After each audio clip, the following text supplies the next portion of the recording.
Colégio Social, primeiro ano do ensino médio. Mundo do trabalho interdisciplinar. Apresenta.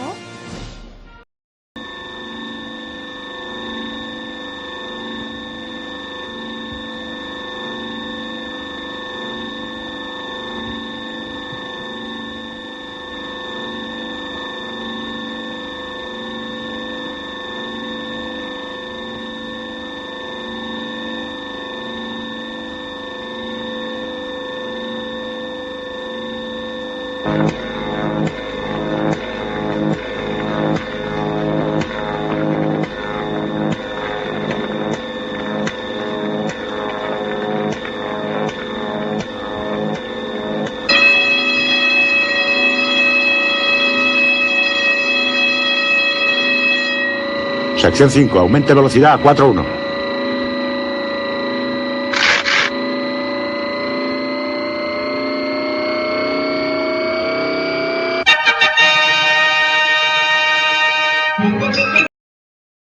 Antiguidade ocidental. Na antiguidade, existe um sistema de castas estabelecido que dita a organização do trabalho e impede a mobilidade social. Na sociedade grega, a concepção de trabalho está ligada à atividade manual e é considerada indigna do homem livre, o qual se destinava à meditação e à fruição dos prazeres da vida. Nessa época, a distinção entre o esforço mental e manual, forma de trabalho intelectual dos sábios, é altamente valorizada. Já o trabalho manual dos escravos é desprezado. Na antiguidade, o trabalho era executado somente pelos servos, pois era considerado indigno de homens livres, os quais estavam destinados a realizar atividades intelectuais e de desfrute dos prazeres materiais. Já na Roma Antiga, existe uma divisão clara entre o patriarcado, donos de terra, distribuído pelo Estado, segundo unidade de parentesco, e a plebe, qual realizava atividade agrária em pequenos lotes de cultivo. Os patrícios, donos de grandes extensões de terras, dedicavam-se à pecuária. As atividades artesanais domésticas também se ocupavam em um espaço importante nesse cenário. Na antiguidade, os filósofos e homens livres cabiam o exercício intelectual. A palavra trabalho, ela vem de tripalho no latim, que significa 3 paus, e era um instrumento utilizado na agricultura e que posteriormente foi utilizado como instrumento de tortura para pobres escravos que não tinham condições de pagar os seus impostos. Portanto, trabalhar também significa ser torturado no tripalho. Foi usada também para relacionar coisas que tivessem sentidos de tortura, dor e sofrimento. E também significava não ter liberdade, porque em Roma, quem trabalhava eram os escravos e os patrícios eles ficavam encarregados de cuidar apenas da política. Foi inserido também no contexto bíblico, em que Adão ele foi expulso e condenado do paraíso e teve que trabalhar para ganhar seu pão de cada dia. E na mitologia grega, Prometeu ele traiu a sua divindade e foi condenado por Zeus para trabalhar pesado. No século V, a sociedade greco-romana só cresceu por conta do trabalho escravo. No mundo medieval, existia sempre uma relação entre senhor e servo. No mundo capitalista europeu, eles substituíram a escravidão interna pela externa. E no mundo ocidental, tudo foi construído através da ideia de que um deveria explorar o outro. Essa linha histórica mostra como a palavra trabalho sempre foi associada à exploração, desde a sua origem, tripalho, como já foi mostrado. Essa ideia só veio mudar no século XIV, quando passou a ser o que nós entendemos hoje. Atualmente, mesmo algumas pessoas ainda tendo essa ideia de que o trabalho é difícil e cansativo, já temos uma compreensão melhor de que é através do trabalho que nós podemos alcançar nossos objetivos e evoluir, tanto quanto indivíduo como sociedade. No inglês, a palavra trabalho é escrita e pronunciada como work, mas tripalium passou a ter o significado de viagem, travel, porque na Inglaterra, há alguns séculos atrás, não era tão simples viajar. Era perigoso demais e durante o caminho ocorriam diversos assaltos. Também existia dificuldade em relação à acomodação, alimentação, saúde, etc. Era preciso se organizar muito para realizar uma viagem, mas como a maioria dessas pessoas eram pobres ou escravos, não tinham dinheiro para pagar os impostos, muito menos para viajar. Por isso eles não tinham como sair do lugar onde estavam para ir procurar um local de trabalho melhor. Consequentemente, a vida dessas pessoas era só trabalhar, que no entendimento delas era uma tortura que causava muita dor e sofrimento. Quando eu citei a Inglaterra aqui, eu me refiro à região onde a atual Inglaterra está, a região de origem da língua inglesa. Mas viajar era difícil em toda a Europa durante a Idade Média, principalmente para as pessoas de classe baixa que não podiam se manter. De diferentes sociedades, diferentes formas de trabalho na história.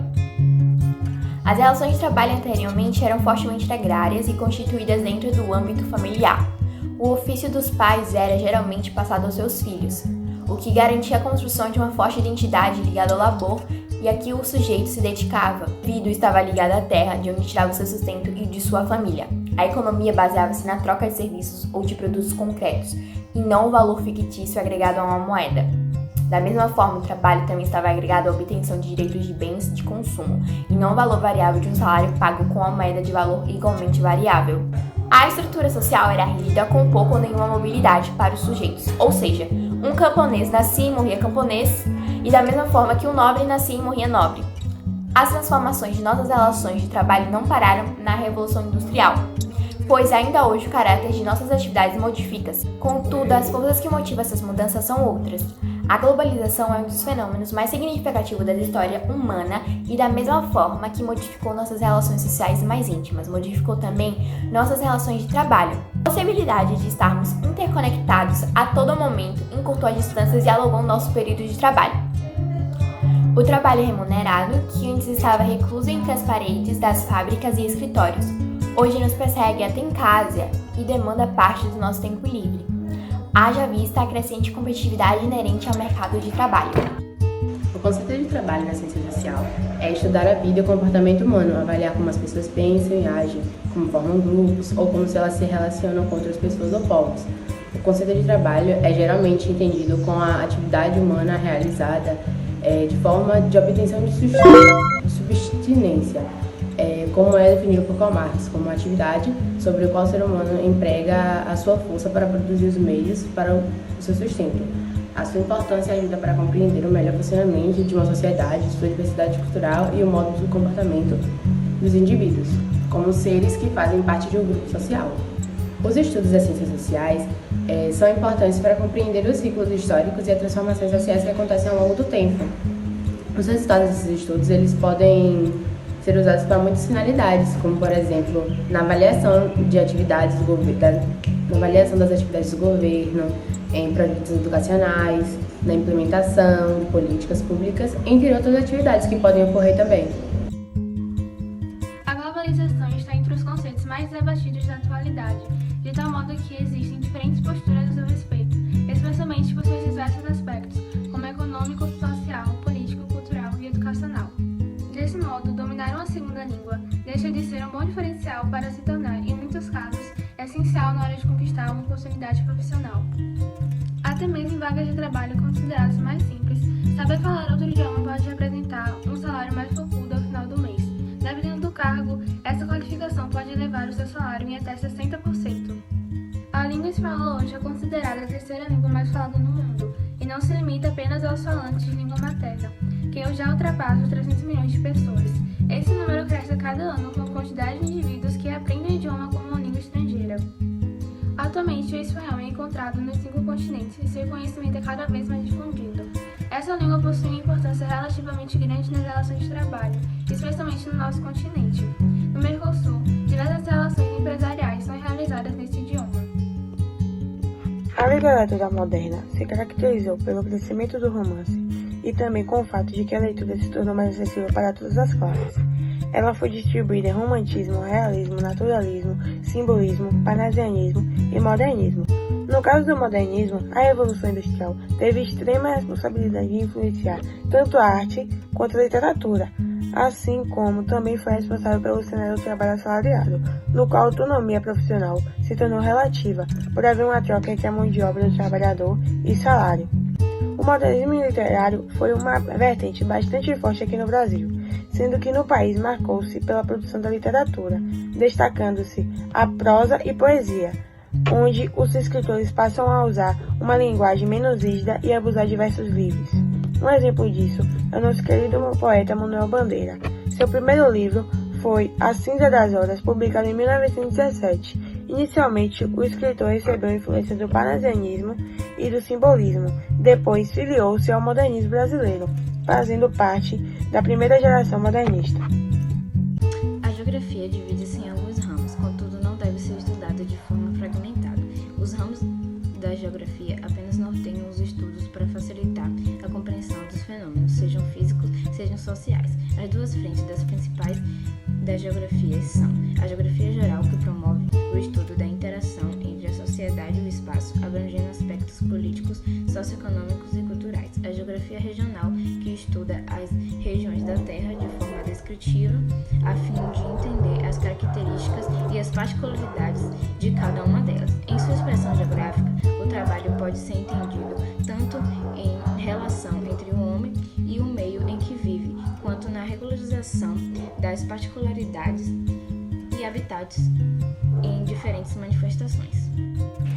Bom, eu vou falar sobre a perspectiva histórica na filosofia, e ela basicamente vai vir a surgir como um estudo do processo histórico da reflexão do conhecimento histórico, que vai se preocupar com os questionamentos básicos, assim como é de costume na filosofia, parte do questionamento, vai se preocupar com isso e com a respeito da história da formação do conhecimento histórico.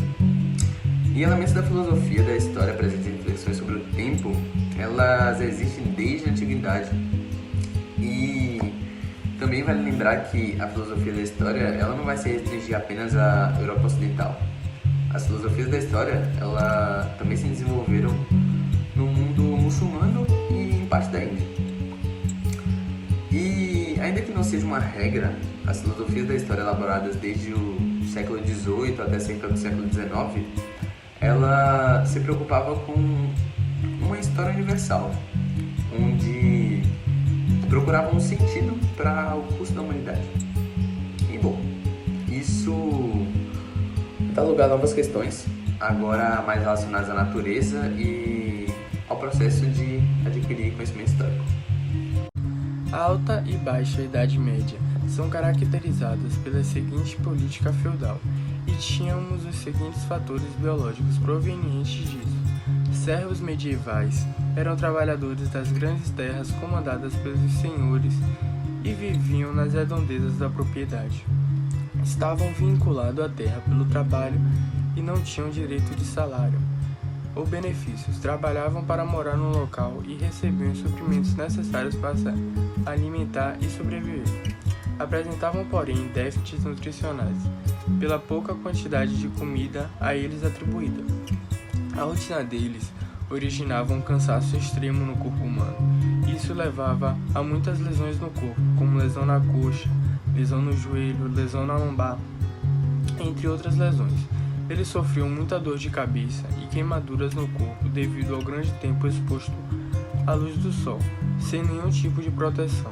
Eles sofriam também doenças psicóticas, tinham distúrbio no sono, entre outras doenças. Eu sou Fonseca de Aguiar e eu vim falar aqui um pouco sobre o conceito do trabalho na antiguidade ao longo da história da humanidade. Bom, a sociedade divide o trabalho em várias formas. Na Grécia Antiga, por exemplo, não era tão debatido assim, até porque a quesito era mais filosófico, mitológico, então o trabalho ficava mais para os escravos, que faziam isso e ainda por cima nem ganhavam nada, eles eram praticamente animais de seus mestres. Mas ocorreu uma coisa chamada fragmentação do conhecimento, que culminou na Revolução Científica. E isso aconteceu no século XVI, mas essas ideias da Revolução Científica já tinham começado lá séculos antes de Cristo. Na Grécia, por exemplo, eles já sabiam o que eram química, eles sabiam já o que eram átomos, por exemplo. E, bom, claro, na época era chamado de alquimia, não era química como a gente conhece, era mais algo místico do que realmente científico, mas já era um passo e tanto para aquela época. Os egípcios já sabiam sobre arquitetura e medidas, né, geometria. Os chineses também já sabiam sobre química, misturando coisas para fazer porcelana.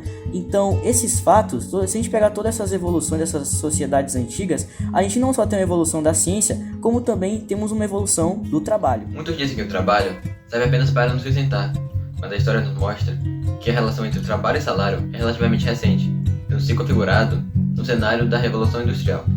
Foi apenas com a Revolução Industrial Europeia que a ideia de trabalho de Karl Marx passou a existir. Os trabalhadores rurais começaram a sair das zonas rurais para ir para as áreas urbanas, já que sem as terras estaria apenas a venda da sua própria força de trabalho para o dono da propriedade, que em troca pagaria uma quantia monetária que equivalente ao trabalho realizado, que seria o suficiente para se manter vivo. E foi a partir daí que começou a existir o trabalho assalariado. Com o tempo, houveram algumas modificações com os requisitos para o serviço ser considerado trabalho e o quanto o indivíduo ganharia com aquilo. Também passou a existir cálculos que, dependendo das horas de trabalho e serviços prestados, interferiam na renda. O trabalho escravo contemporâneo é uma das mais injustas e persistentes problemáticas sociais do Brasil e do mundo. Os setores que se destacam por ter esse tipo de trabalho pode ser citado como o setor da construção industrial, também pode se destacar a produção de alimentos, como cacau, como chocolate e também azeite de dendê. Outra produção que pode ser destacada é a produção de roupas, a agricultura e a mineração. Dentre as doenças que são adquiridas ou por consequência desses trabalhos, pode ser destacado a asma, que pode ser prevenida com devido equipamento, e também pode ser destacar alguns problemas no pulmão, que podem ser tratados com o afastamento do indivíduo com o agente patógeno, que é o agente da doença, e também alguns tipos de intoxicação, que pode ser causada por algum tipo de produto, tanto na área da agricultura quanto na área da industrialização. E que na maioria desses casos é negligenciada, que pode até agravar a doença e até mesmo causar a morte. Bom dia a todos, vivemos a revolução técnico-científica e informacional e, de acordo com uma pesquisa da PricewaterhouseCoopers, com 235 empresas globais, a produção torna-se 20% mais eficiente quando se integra os recursos cyberfísicos, inteligência artificial, computação em nuvem, entre outros, o que promove então uma troca de informações e ações mais veloz, ao passo que requer mais qualificada mão de obra para os novos postos de trabalho, substituindo os antigos, podendo gerar o desemprego. Atualmente, muitos trabalhadores desenvolvem doenças e síndromes ocupacionais, como na questão respiratória, asma, siderose e antracose, ou então a surdez, que pode ser irreversível, ou na questão da visão, a catarata, e ainda a dermatose ocupacional, principalmente com aqueles que trabalham na indústria química e que estão constantemente expostos a altas temperaturas das máquinas, que inclusive majoritariamente têm como fonte de energia, desde a segunda revolução industrial, o petróleo. Em contrapartida, cresce o estudo dos princípios físico-químico-biológicos da matéria para o seu processamento mais sustentável. Da física na pré-história. Bom, a pré-história é o período que antecede a escrita. Ela foi dividida em 3 períodos: o Paleolítico, o Neolítico e a Idade dos Metais. A física se desenvolveu em função da necessidade que o homem tinha de conhecer o mundo natural, de controlar e reproduzir as forças da natureza em seu benefício. O homem percebeu que o Sol, a Lua e as estrelas descreviam movimentos cíclicos. As observações ainda não eram chamadas de ciência e nem eram feitas por bispos, e sim por sacerdotes, profetas e magos. Essas observações também foi fundamental para a transição do nomadismo para o sedentarismo. O primeiro ciclo natural observado era o claro e o escuro, que representava o dia e a noite. A educação física na Antiguidade Oriental continua merecendo o mesmo destaque que o da pré-história, mas já é possível fazer uma análise mais apurada dos exercícios através da escrita. É possível identificarmos uma classificação onde temos exercício físico com finalidades terapêuticas, guerreiras, esportiva e educacional. Os chineses parecem ter sido o primeiro povo a racionalizar os movimentos humanos, pois eles já praticavam muitas atividades com finalidades terapêuticas e finalidades guerreiras. O povo egípcio foi sem dúvida o povo que conseguiu o mais alto grau de aperfeiçoamento na prática desportiva. Muitos exercícios aeróbicos praticados hoje em dia já eram do domínio dos egípcios. A ginástica egípcia, por exemplo, já valorizava o que se conhece hoje como qualidades, tais como flexibilidade, resistência, equilíbrio e força. Já usavam, embora rudimentares, não só da luta, como também do remo, da natação, do levantamento de pesos, do atletismo, entre outros esportes. Na idade contemporânea, a educação física voltou a ser necessária, passando a ser ensinada nas escolas, faculdades, universidades, e nesse período surgem o handebol, o basquete e o vôlei. Além desses esportes, um homem chamado Barão de Coubertin fez renascer os Jogos Olímpicos. Alguns esportes praticados nos Jogos Olímpicos atualmente são ciclismo, badminton, boxe, canoagem, o nado sincronizado, natação, entre outros esportes. A educação física nos dias de hoje está ganhando cada vez mais força, além de estarem sendo muito valorizadas. Podemos perceber isso com o crescimento das academias e a busca das pessoas pelas práticas esportivas. Com isso, o profissional de educação física conquistou bastante autonomia no espaço de mercado de trabalho. Por exemplo, se antes só tinha como opção trabalhar como professores em escolas ou em academias, hoje isso já não é mais realidade, devido à expansão das possibilidades juntamente com as mudanças sociais e tecnológicas. Essa prática passou a fazer parte da rotina de muitas pessoas, devido a diversos fatores, seja saúde, estética, sendo comum ver pessoas se exercitando em praças, parques, praias e em outros ambientes além das academias. Como exemplo, temos o personal trainer, que é uma profissão muito desejada e valorizada para quem busca a melhor qualidade de vida, tendo acompanhamento personalizado com o profissional, com treinos exclusivos. A matemática e o trabalho na Antiguidade Ocidental possuíam uma forte relação, uma vez que os grandes impérios desenvolveram um sistema de contagem e medição a fim de cobrar impostos de seus súditos, organizar o plantio e a colheita, construir edifícios, entre outros objetivos, como os gregos, que usaram a matemática com fins práticos e filosóficos. Aliás, uma curiosidade é que para se estudar filosofia naquela época era necessário ter conhecimento em matemática, mas especialmente em geometria. Além da Grécia, houveram outros grandes impérios que utilizaram a matemática para melhorar a estrutura da sua sociedade e facilitar o trabalho, como por exemplo o Império Babilônico, Egípcio e Romano. Mas basicamente a matemática originou-se da necessidade do ser humano de medir e contar o Durante o século 17 e 18 foram estabelecidas as bases da matemática em sua forma moderna. Os estudiosos do período dedicaram-se aos princípios básicos e fundamentos da geometria cartesiana, que era feita durante o século XVIII. Os principais avanços estavam relacionados às séries infinitas, à teoria dos números, aos conceitos de função de continuidade e limites. O matemático mais notável do período foi, sem dúvidas, o alemão Carl Friedrich Gauss. Ele aplicou o método dos mínimos quadrados nos campos da mecânica, estatística, economia e na forma das superfícies curvas, o que lhe permitiu determinar o tamanho e a forma aproximados da Terra.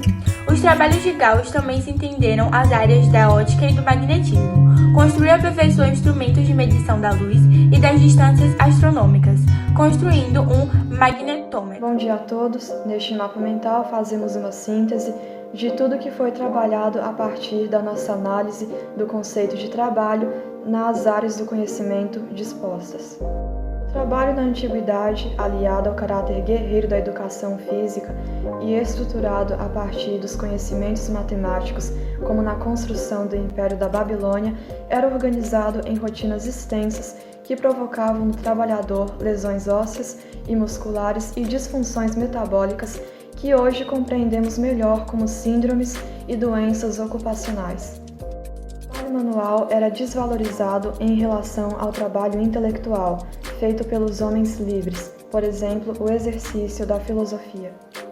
O trabalho físico era pautado na posse de terras que era hereditária, porém, com a Revolução Industrial, a terra viu enfraquecer o seu valor. Foi aí também que o ato de almejar como produto final do trabalho o consumo de bens foi substituído pela moeda. Começa-se então a calcular o salário em função da quantidade de horas que se exerceu certa atividade.